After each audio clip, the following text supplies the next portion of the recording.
Perkenalkan, kami dari kelompok 2 Lembaga dan Pasar Keuangan, dan sekarang kami akan menjelaskan Bank Indonesia. Nama saya Meisa Florence dengan NIM 0102202110.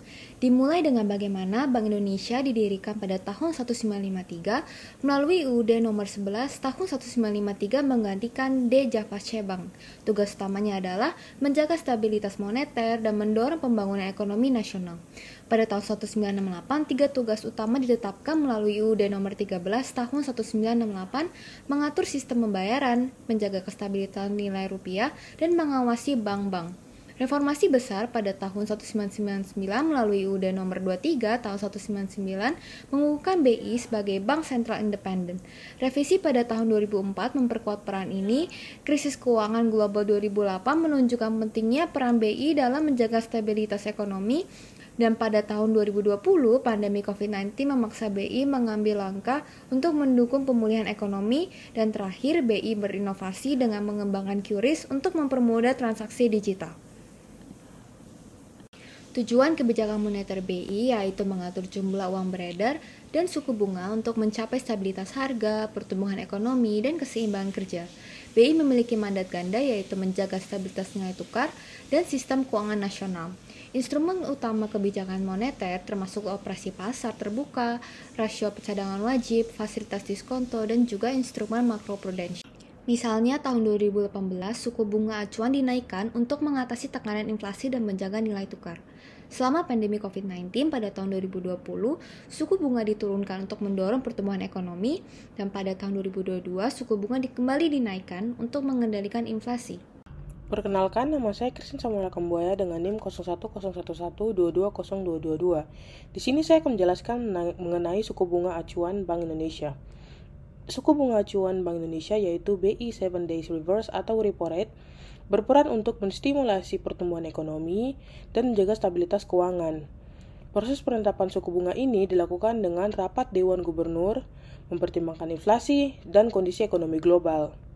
Sejarah menunjukkan berbagai perubahan suku bunga sesuai dengan kondisi ekonomi, seperti penurunan selama krisis keuangan di tahun 2008 dan pandemi COVID-19 pada 2020, serta kenaikan pada 2022 untuk mengendalikan inflasi. Dewan Gubernur Bank Indonesia sendiri saat ini dipimpin oleh Peri Warjio dan didampingi oleh Deputi Gubernur Senior Destri Damayanti, dan 4 Deputi Gubernur di antara lain adalah Filianingsi Endarta dan Doni P. Joyowono, Juda Agung, dan Aida S. Budiman. Tugas Dewan Gubernur sendiri seperti menjaga kestabilitas nilai rupiah, memiliki wewenang untuk menetapkan dan melaksanakan kebijakan moneter, dan juga memiliki wewenang untuk pengangkatan dan pemberhentian serta pengambilan keputusan.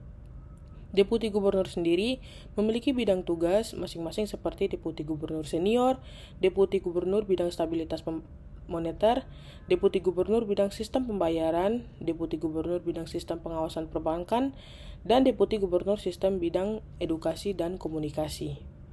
BI berperan dalam menjaga stabilitas melalui pengawasan mikroprudensial dan makroprudensial serta regulasi perbankan. Kebijakan untuk stabilitas keuangan meliputi kebijakan moneter, kebijakan makroprudensial, kerangka krisis, dan edukasi serta literasi keuangan. BI melakukan intervensi pasar melalui operasi pasar terbuka dan juga menyediakan fasilitas likuiditas darurat saat diperlukan. Halo semua, perkenalkan nama saya Hafirus Waldo dengan nomor induk 010112200261. Di sini saya akan menjelaskan tentang apa itu kebijakan makroprudensial. Kebijakan makroprudensial merupakan instrumen kebijakan dari Bank Indonesia yang menggunakan berbagai alat prudensial untuk membatasi risiko sistemik atau risiko kegagalan sistem keuangan. Tujuannya adalah untuk mengurangi risiko keuangan sistemik yang berlebihan dan mengurangi biaya akibat instabilitas sistem keuangan. Ada dua risiko di sektor keuangan. Pertama itu risiko sistemik. Risiko sistemik itu merupakan risiko yang terjadi ketika adanya ketidakseimbangan keuangan antar waktu dan prosiklikalitas dari sistem keuangan itu sendiri. Kedua itu risiko siklikal. Risiko siklikal merupakan risiko yang dihadapi oleh sektor keuangan dan terdistribusi di sebuah periode waktu atau siklus bisnis tertentu. Selanjutnya saya akan menjelaskan tentang hubungan Bank Indonesia dan OJK. Pertama, apa itu OJK? OJK itu ada yang dikenal sebagai Otoritas Jasa Keuangan Itu lembaga berfungsi untuk menyelenggarakan sistem pengaturan dan penguasaan yang terintegrasi terhadap keseluruhan kegiatan di sektor jasa keuangan. Tujuan pertama OJK adalah untuk melakukan pengaturan dan pengawasan terhadap kegiatan jasa keuangan di sektor perbankan, sektor pasar modal, dan sektor IKNB. Kedua, ada penguatan proses pemberian PLJPS. PLJPS adalah proses untuk membantu bank yang mengalami kesulitan likuiditas jangka pendek. Koordinasi Bank Indonesia dan OJK itu juga bersifat end-to-end. OJK pun berkomitmen untuk terus meningkatkan koordinasi dan komunikasi dengan Bank Indonesia dalam menghadapi tekanan ekonomi global. Selanjutnya saya akan membahas tentang sistem pembayaran yang ada di Indonesia. Sistem pembayaran di Indonesia ada dua, yaitu yang pertama dengan menggunakan tunai atau menggunakan uang kartal seperti uang kertas dan logam sebagai alat pembayaran. Yang kedua, sistem pembayaran non-tunai. Non-tunai itu seperti menggunakan instrumen selain tunai seperti cek, debit, giro, nota, dan sebagainya. Lalu ada yang dikenal juga sebagai QRIS. QRIS itu adalah Quick Response Code Indonesian Standard yang merupakan inovasi alat pembayaran dari Bank Indonesia yang bekerja dengan cara menyatukan berbagai macam QR dari berbagai penyelenggara jasa sistem pembayaran. Dan ada 3 cara untuk menggunakan QR Code ini. Yang pertama adalah Merchant Presented Mode, yaitu QRIS-nya di-print langsung oleh merchant tersebut. Dan kedua ada Merchant Presented Mode, yang dynamic.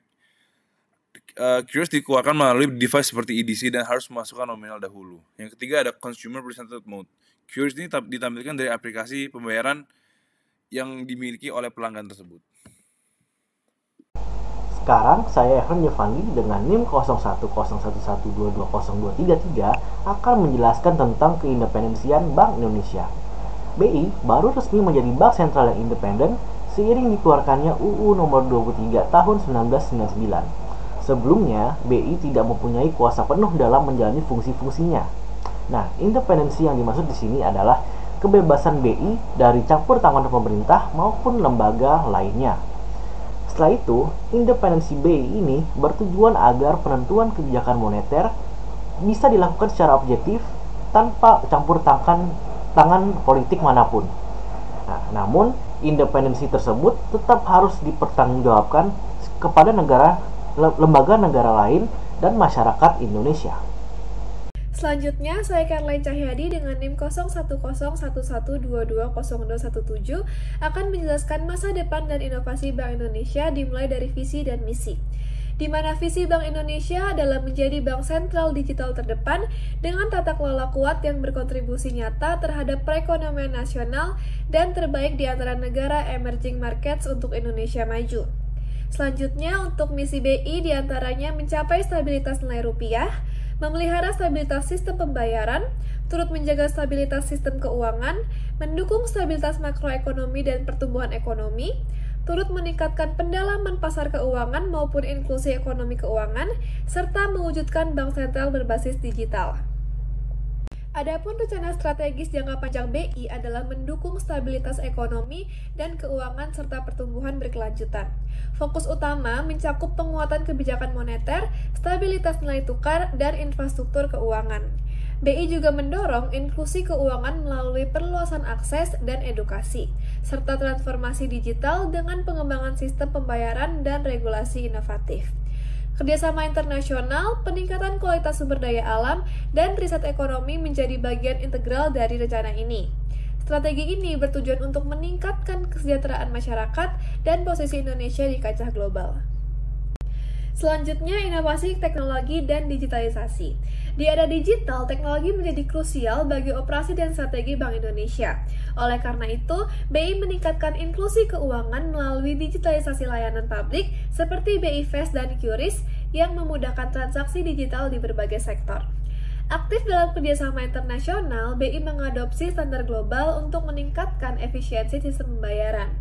BI juga menyediakan pendidikan keuangan dan mendukung lembaga keuangan mikro melalui platform digital.